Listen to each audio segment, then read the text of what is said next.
And now I understand why they say those who don't learn from history are doomed to repeat it.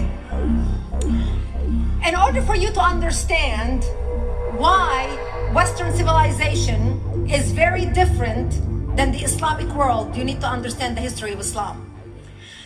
When Prophet Muhammad supposedly revealed his revelation from the angel Gabriel that he is supposed to be the last of the prophets in the early 600s, he started preaching in his own city, Mecca.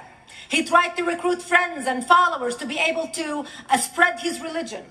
And he tried for 12 years and failed. And after 12 years, he was only able to recruit his immediate family and friends.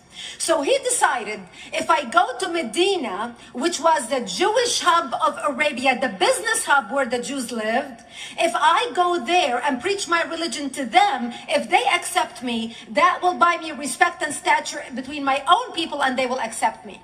So Prophet Muhammad started borrowing a lot from the Old Testament to make his religion more palpable to the Jews, to make it a lot similar. This is why you see a lot of similarities between Judaism and Islam. For example, Jews don't eat pigs, Muslims don't eat pigs. Jews pray a few times a day, Muslims pray a few times a day. Jews fast on Yom Kippur, Muslims fast on Ramadan.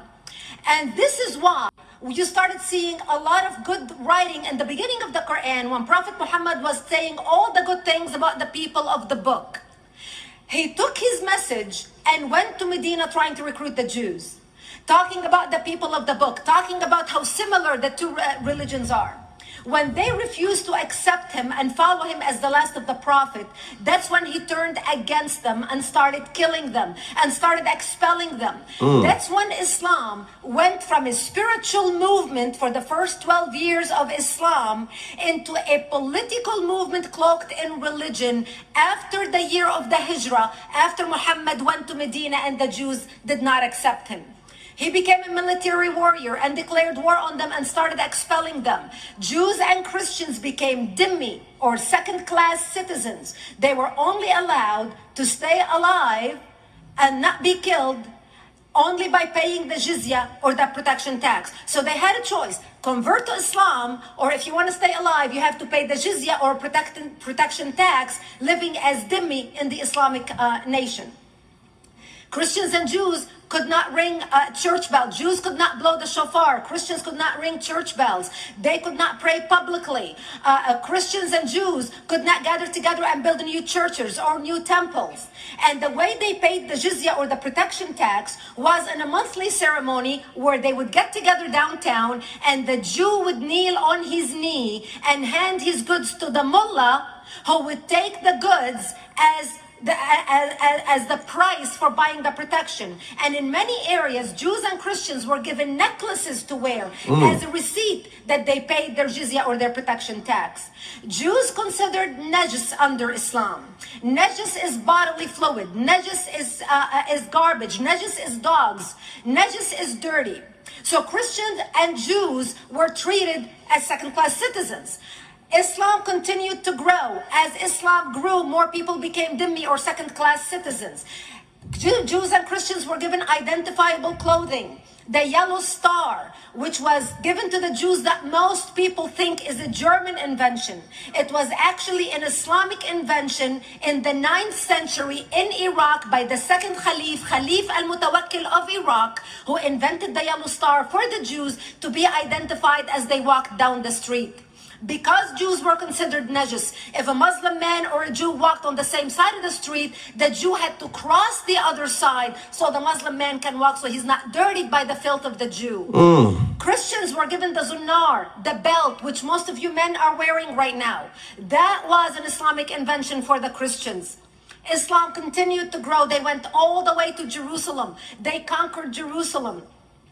Christians couldn't ring their church bells in Jerusalem. The Pope in Rome in 1090 told the Christians, how could you sit idly by and allow your brethren to be suffer like this in the Holy Land? You need to go liberate the Christians. You need to go help the Christians.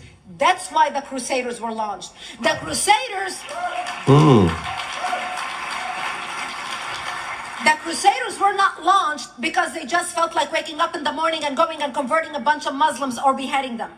The Crusaders were launched to liberate Jerusalem, and they were able to liberate Jerusalem for less than 100 years before Salah ad-Din al-Ayyubi, Saladin, took it back, and Jerusalem remained under Islamic control until 1967, when the State of Israel liberated Jerusalem, where Christians, Jews, and Muslims could pray under the same sky.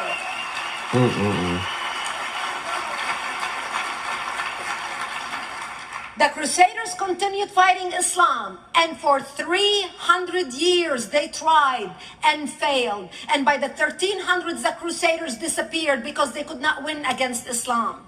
Islam continued to expand. They went all the way to Central Europe. They went all the way to China. They went to India. They conquered Spain. They changed the name of Spain from Spain to Andalusia. And they started, as they advanced, as they conquered more nations, more people paid the jizya, or the protection tax. And this is how the Islamic Empire grew. It went all the way until they was stopped at the gates of Vienna on 9/11. 9/11 is not a date that Osama bin Laden just picked out of a hat. 9/11 is a symbolic date in the Islamic calendar. By the 1600s, Islam had covered more of the earth's surface than the Roman Empire did at its peak.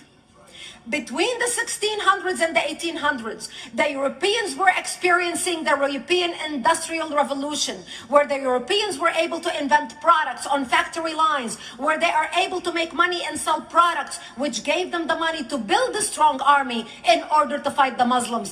And that's how they were able to stop them at the gates of Vienna on 9/11. The Europeans started the pushback against Islam.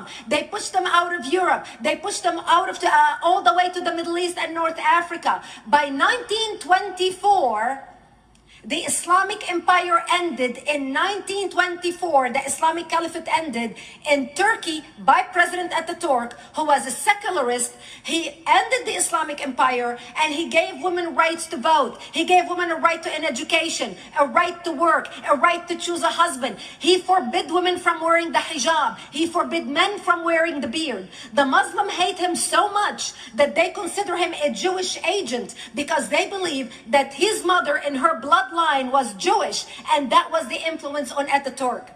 By the time the Islamic Empire, or the Islamic Caliphate, or the Islamic State ended in 1924, the Islamic Caliphate had existed for 1400 years, and it ended less than 100 years ago. By the time the Islamic Caliphate ended in 1924, 270 million people around the world were killed by Islam. 270 million. And we didn't have weapons of mass destruction, and there was nuclear weapons. All of these people were killed, butchered by the sword. Israel has only been a state since 1948. Palestine is thousands of years old. Sorry, Mia, you are wrong. Israel is 3,000 years old, 75 years young. And this is not coming from a Jew, but from a proud Muslim. The prophets of God whom I believe in were Israelites. A significant number of these prophets disseminated their teachings in the land of Canaan, a land which Joshua bin Nun later renamed Israel. And then King David proclaimed Jerusalem as the nation's capital. Yes, Mia, it wasn't Donald J. Trump, it was King David. Even Jesus of Nazareth, Mia, called the land Israel in the Gospel of Matthew. The Roman Emperor Hadrian expelled Jews from Israel, erasing the name Judea. He supplanted it with the Roman Latin term Syria Palestina, which evolved into Palestine. Similarly, the city of Shechem was changed to Neapolis, or Nablus, which means in Roman Latin, new city or new place. The Jewish people, dear Mia, are not foreign colonialists in the land of Israel. I wish you'd inform your audience that Israelis and Palestinians ought to coexist peacefully, and that peace is the only way, not marring history or disseminating falsehoods.